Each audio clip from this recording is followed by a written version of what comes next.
প্রতিদিনের মতোই সকাল হয়ে গেল। সূর্যের আলো ধীরে ধীরে তার চারপাশের অন্ধকারটাকে সরিয়ে দিতে লাগলো। গাছপালা পাতার ফাঁকে ফাঁকে সূর্যের মৃদু রশ্মি আসতে লাগলো আপনার জানালায়। এই সময় অবশ্য প্রত্যেক মানুষেরই মনটা খুবই ফুরফুরা থাকে।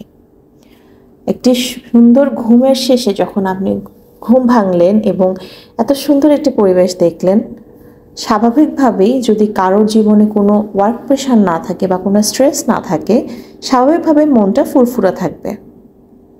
আপনার ক্ষেত্রেও সেটি হওয়ার কথা ছিল, কিন্তু কেন যেন ঘুম ভাঙার পর থেকে আপনার বুকের মধ্যে আপনি খুব চাপা একটা কষ্ট অনুভব করছেন। আপনি বুঝতে পারছেন না কি হচ্ছে, কিসের জন্য এমন কষ্ট লাগছে, বা ঘুম ভাঙার সাথে সাথে আপনার মনে অনেক আনওয়ান্টেড থটস আসা শুরু করছে।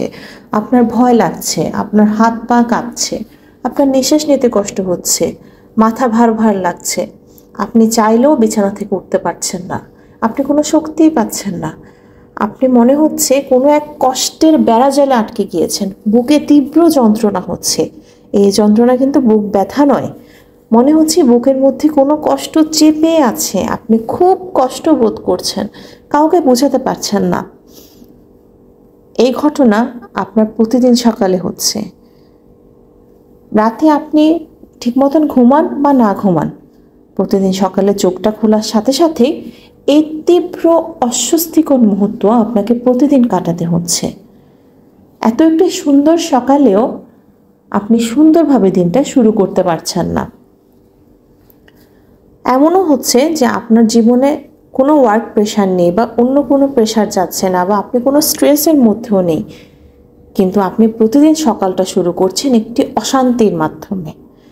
বুকে অশান্তি লাগছে, হাত পা কাঁপছে, নিঃশ্বাস নিতে কষ্ট হচ্ছে, আজে বাজে চিন্তা আসছে, ভয় আসছে, অথচ আপনি দিনটা এখনো শুরুই করেননি।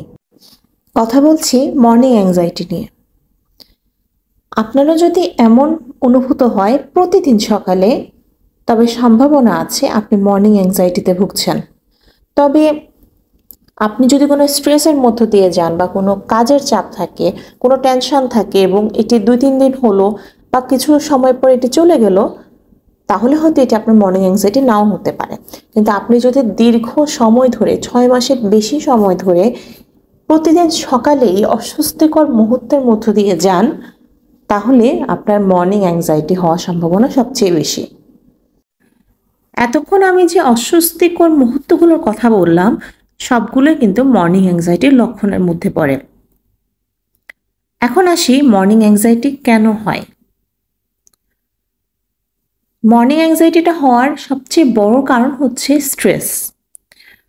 আপনি যদি কোনো স্ট্রেসে থাকেন দীর্ঘ সময় ধরে, বা আপনার কোনো মানসিক স্বাস্থ্য সমস্যা আছে, আপনার ওসিডি আছে, অ্যাংজাইটি আছে, ডিপ্রেশন আছে, অর এনিথিং, আপনার স্ট্রেস হরমোন কর্টিসল এটি কিন্তু সবসময় একটু বেশি থাকে। আর এই কর্টিসলটা সকাল সকাল অনেক হাই হয়ে যাওয়ার কারণে আপনার মর্নিং অ্যাংজাইটি হতে পারে। তবে আরও অনেক কারণই থাকতে পারে, তবে কর্টিসল বেশি হয়ে যাওয়া এটি কিন্তু একটি অন্যতম কারণ। কারণ কর্টিসলকে বলা হয় স্ট্রেস হরমোন। কর্টিসলের মাত্রা যখন বেড়ে যায় শরীরে, তখন আমরা অনেক স্ট্রেসড বোধ করি। এখন মর্নিং অ্যাংজাইটি থেকে মুক্তি পাওয়ার উপায় কি? মর্নিং অ্যাংজাইটি কাটাতে হলে আপনাকে ধৈর্য ধরে দীর্ঘ সময় এটির পেছনে কাজ করতে হবে। তবে সবচেয়ে বড় যে টিপটা আমি আপনাকে দিব, সেটি হচ্ছে আপনি ঘুম থেকে ওঠার পরে আপনার যখন মর্নিং অ্যাংজাইটি ফিল হবে, আপনি ওই মুহূর্তে বিছানা থেকে সহজে কিন্তু উঠতে পারবেন না, কারণ আপনার খুব দুর্বল লাগবে, খুব কষ্ট হবে, আপনি কোনো শক্তি পাবেন না। কিন্তু মাই ডিয়ার ফ্রেন্ড, আপনাকে কষ্ট করে হলেও কিন্তু ওই মুহূর্তে আপনি বিছানা থেকে উঠে যাবেন।